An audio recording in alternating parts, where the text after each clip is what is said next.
दोस्तों, हमारे देश में मंदिरों की संख्या अनगिनत है।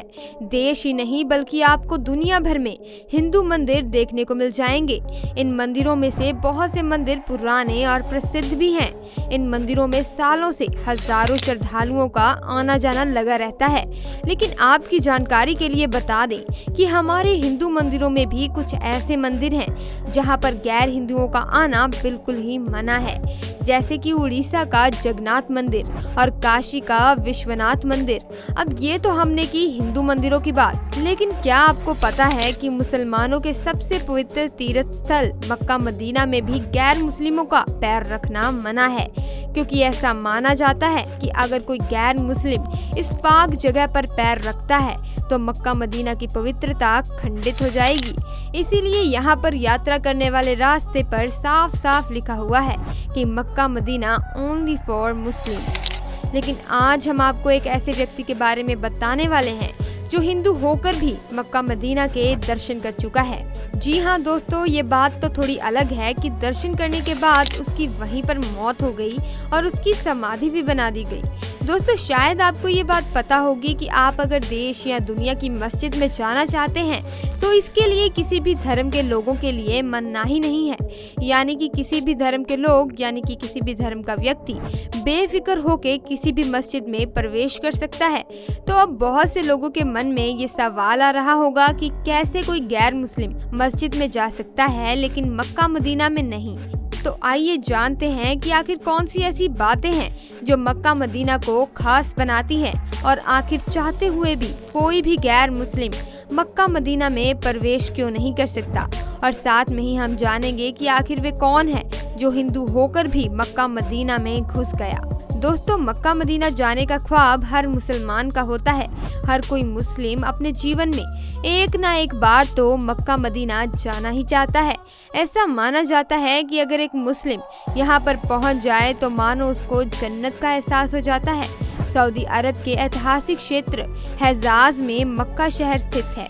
मक्का इस्लाम धर्म का सबसे पवित्र तीर्थ स्थल है, जहां काबा, तीर्थ और सबसे बड़ा मस्जिद अल-हरम स्थित है। जनगणना के अनुसार 2020 में यहाँ की संख्या 2 लाख से भी अधिक थी, लेकिन हर साल इससे भी 3 गुना ज्यादा हज यात्री यहाँ दर्शन करने के लिए पहुँच जाते हैं। इस स्थान को महान पैगंबर मोहम्मद का जन्म स्थान भी माना गया है और ये भी माना जाता है कि यही वह जगह है जहाँ पहली बार मोहम्मद द्वारा कुरान की क्रांति शुरू की गई थी। दोस्तों, अगर आप मुस्लिम नहीं हैं तो आपने किसी मूवी में या फोटो में देखा होगा कि मक्का में सफेद पत्थर से बना हुआ एक मस्जिद है और उसके बीच में एक काली इमारत है। आपको बता दें कि इसे काबा कहा जाता है। काबा ग्रेफाइट पत्थर से बनी 40 फीट लंबी और 30 फीट चौड़ी इमारत है। इसमें कोई भी खिड़की नहीं है, पर एक दरवाजा है। जो लोग हज के लिए जाते हैं वह तवाफ नाम की रस्म के अनुसार काबा की 7 परिक्रमाएं करते हैं। काबा एक पवित्र क्यूब आकार की इमारत है। ऐसा माना जाता है कि ये 14 साल पुरानी है। पूरी दुनिया के मुसलमान, फिर चाहे वे कहीं पर भी हों, वह काबा की ओर ही मुँह करके नमाज पढ़ते हैं।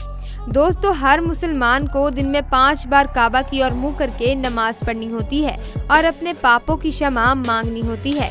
मक्का में पैगंबर मोहम्मद के पैरों के निशान भी बहुत सलामती से रखे गए हैं।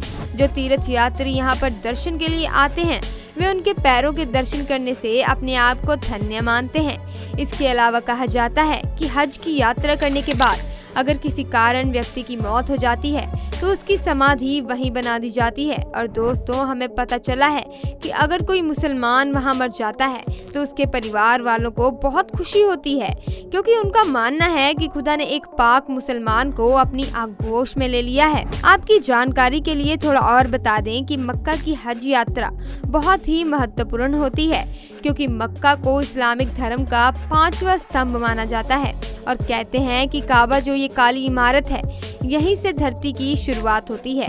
दोस्तों, अब बात करते हैं कुछ ऐसे सवालों की जो गैर मुस्लिम लोगों के मन में ज्यादातर आते हैं कि आखिर तब क्या हुआ होगा जब कोई गैर मुसलमान यानी हिंदू या किसी और धर्म का व्यक्ति मक्का मदीना में चला जाए तो दोस्तों उन्हें वहां तुरंत ही पकड़ लिया जाएगा। अब आप सोचेंगे कि ये कैसे भला, तो आपको ये पता ही होगा कि किसी भी देश में जाने से पहले हमें उस देश का वीज़ा और पासपोर्ट बनवाना ज़रूरी होता है। आपको ये भी बता दें कि जब आप सऊदी अरेबिया का वीज़ा अप्लाई करेंगे तो सबसे पहले आपसे यही पूछा जाएगा कि आप किस धर्म से ताल्लुक़ रखते हैं, और आपसे ये भी पूछा जाएगा कि आप वहाँ किस कारण से जा रहे हैं। और अगर आपको पता है कि आप झूठ बोल देंगे तो आपको बता दें कि आपका झूठ क्रॉस वेरिफिकेशन में जल्द ही पकड़ा जाएगा। आपका वीज़ा लगने से पहले ही आपसे इन सवालों के बारे में पूछा जाएगा, और अगर आप वह कह देंगे कि भाई मैं तो हिंदू हूँ, तो आपका वीज़ा तभी ही कैंसिल हो जाएगा, क्योंकि सऊदी देश के कानून के अनुसार मक्का मदीना में कोई भी गैर मुस्लिम नहीं जा सकता। तो अगर मान लीजिए आप सऊदी देश में किसी और काम से जाते हैं, लेकिन वहां जाने के बाद आपको विचार आता है कि आप काबा के दर्शन कर लें, लेकिन फिर भी आप वहां पर प्रवेश नहीं कर सकते, क्योंकि वहां पर प्रवेश करने से पहले आपके वीज़ा और पासपोर्ट को पूरे अच्छे तरीके से चेक किया जाएगा, और आप पासपोर्ट देखते ही पकड़े जाएंगे, क्योंकि उसमें साफ साफ लिखा होता है कि ये व्यक्ति किस धर्म से ताल्लुक़ रखता है। दोस्तों, ऐसा बिल्कुल नहीं है कि सिर्फ वहाँ पर गैर मुसलमानों का ही वीज़ा और पासपोर्ट चेक किया जाता है, बल्कि अगर कोई मुसलमान भी जाता है तो उसका भी वीज़ा और पासपोर्ट प्रॉपर वे से चेक किया जाता है। अब तक कई गैर मुसलमान लोग वहां जाने की कोशिश कर चुके हैं, लेकिन वे सब के सब नाकाम रहे, क्योंकि वहां जाने के लिए वहां की अथॉरिटी से परमिट लेना पड़ता है। इस परमिट को लेने के लिए इस्लाम धर्म के बहुत से सवाल पूछे जाते हैं, जिनका सही जवाब देने के बाद ही मक्का में जाया जा सकता है। तो अब आपको बता दें कि उस व्यक्ति के बारे में जो हिंदू होकर भी मक्का के दर्शन कर चुका है। दरअसल दोस्तों, भारत के केरल में रहने वाला राजीव नाम का हिंदू था, जिसने मक्का मदीना के दर्शन किए। लेकिन अब आप सोच रहे होंगे कि भला वो कैसे? तो दोस्तों, भारत का रहने वाला राजीव हिंदू था, लेकिन वह सऊदी में काम करता था। वह वहाँ जिस कमरे में रहता था, उसके साथ उसका एक दोस्त भी रहता था, जिसका नाम सिद्दीकी था। उसके दोस्त ने उसे इस्लाम धर्म के बारे में बताया। इस्लाम धर्म की बातें सुनकर राजीव उसे पसंद करने लगा। राजीव ने इस्लाम धर्म पर लिखी गई कई बातें भी पढ़ी और उसे समझने की कोशिश भी की। फिर उसने नमाज पढ़ना भी शुरू कर दिया। दोस्तों, कुछ मुस्लिम ऐसे भी होते हैं जो दिन में एक बार भी नमाज पढ़ना जरूरी नहीं समझते, लेकिन राजीव दिन में 5 बार नमाज पढ़ने लगा। जब राजीव भारत लौटा तो उसने अपने परिवार वालों को कहा कि वे इस्लाम धर्म को अपनाना चाहता है। उसके इस फैसले से उसके परिवार वाले बहुत नाराज हो गए, लेकिन कहते हैं ना कि अगर आप कुछ ठान लो तो आपको कोई भी नहीं रोक सकता। ठीक इसी तरह से राजीव ने अपने परिवार के सामने इस्लाम धर्म को अपना लिया और सबके सामने कबूल किया कि इस्लाम धर्म दुनिया का सबसे अच्छा धर्म है। इसके बाद उसने अपने सारे सरकारी दस्तावेजों में अपना नाम राजीव से मुजम्मिल रख लिया। दोस्तों, इस्लाम धर्म से राजीव काफी लगाव करने लगा था, इसीलिए उसके मन में बात आई कि क्यों ना मक्का मदीना के दर्शन करने जाया जाए। अब इस फैसले के बाद में मक्का मदीना चला गया। उसके सारे दस्तावेज ठीक थे, इसी कारण से उसे मक्का जाने की परमिशन मिल गई थी।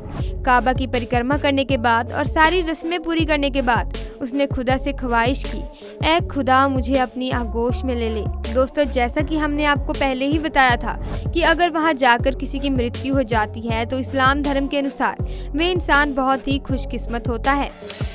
अब राजीव ने तो मुस्लिम धर्म को अपनाने के लिए बहुत कुछ किया था और उसने अपना भी लिया था।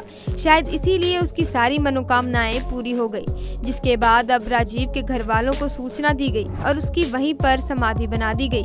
तो दोस्तों, आज की वीडियो में इतना ही। वीडियो अच्छी लगी हो तो वीडियो को एक लाइक ज़रूर करें और चैनल को सब्सक्राइब करें। धन्यवाद दोस्तों, मिलते हैं अगली वीडियो में।